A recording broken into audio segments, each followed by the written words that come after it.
this Florida offense. Again, we all know the big names, Kyle Trask, Kyle Pitts. That's going to be a connection all season long. And you mentioned Trayvon Grimes a little bit. I know he had 3 for 64 last week and a touchdown. That's kind of the guy. But just talk about to fans, to South Carolina fans that maybe, aren't as well-versed with Florida as you, obviously. Who are some people offensively? Because, again, we know about Trask and Pitts. Yeah. But who are the other weapons on Florida's offense that South Carolina fans should be keeping an eye out for? Yeah, Florida's going to have probably a 3-headed running attack. It's going to be led by Dameon Pierce, who's kind of Florida's bruiser back. He's been a guy that has sat behind LaMichael Pirine for the last 3 years, who left to go to the NFL draft. And this is kind of his year. Well, I guess this would be his third year, so 2 years behind him. He's your bruiser back. He's going to be the guy that's going to probably get a majority of the carries. And to be honest with you, was kind of your number one starter. There was never a question that he was going to be your number one starter until this summer when Malik Davis, who is a redshirt sophomore who was injured last year and got injured the season before, really came up, and he actually led Florida in the number of rushing attempts last week with 9, and he actually moved up the depth chart to number 1 with Dameon Pierce number 2, and then a redshirt freshman, Naquan Wright, who's going to be able to run the ball as well. And then they also have former 5-star running back and in Miami transfer Lorenzo Lingard behind that. So Florida has a lot of talent.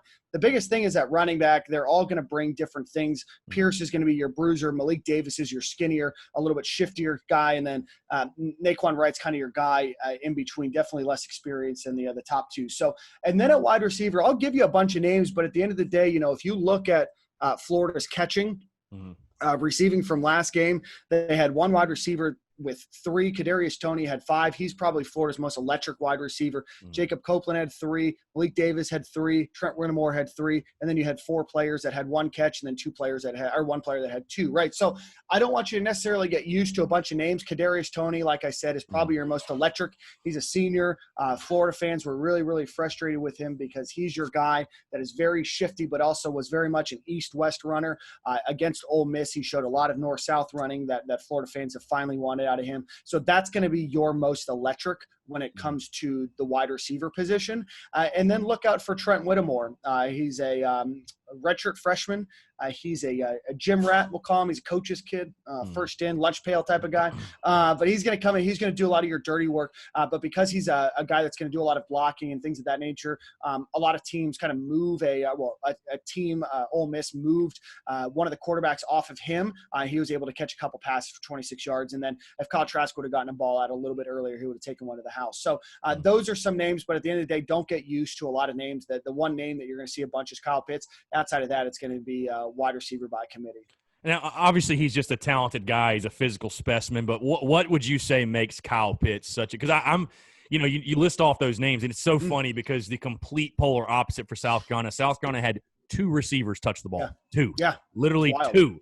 So it's wild. I mean, honestly, it's crazy. But so you list off all those names, and I'm thinking to myself, who is going to – because I think you almost have to pick your poison with the Florida offense, because I know you're familiar with the elite corner South Carolina has in J.C. Horn, Israel McClamu. Both guys could arguably be first round, if not at least second round draft picks. I think JC is a first rounder, but so I expect JC to probably get on Kadarius Toney, but I guess Israel McClamu will try to guard Kyle Pitts, which doesn't really seem possible at this point. I mean, but what makes Kyle Pitts such a mismatch nightmare for opposing defenses? It's funny. I think on 3 of the touchdowns that Kyle Pitts had against Ole Miss, he was guarded by 2 people. This is the biggest thing about Kyle Pitts is he's too big for a cornerback and he's too fast for a linebacker, or even a safety. And the thing is Dan Mullen and Brian Johnson, the offensive coordinator, they're going to spread guys out. So they're not going to do a lot of jumbo sets. They're not going to do a lot of tight sets. So they're going to make you bring your cornerbacks out. They're going to make your safeties,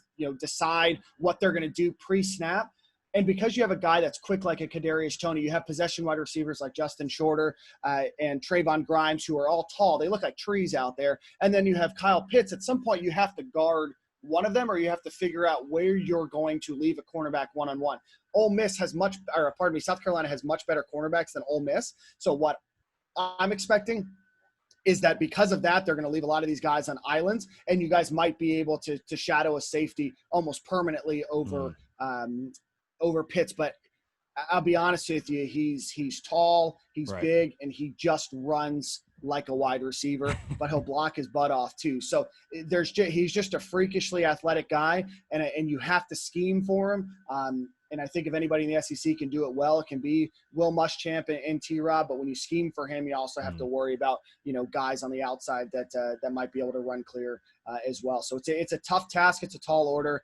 I think the quickest thing is going to be forcing Kyle Pitts to make quick decisions, because it will take Kyle Pitts, a little bit to get open and run into the open field.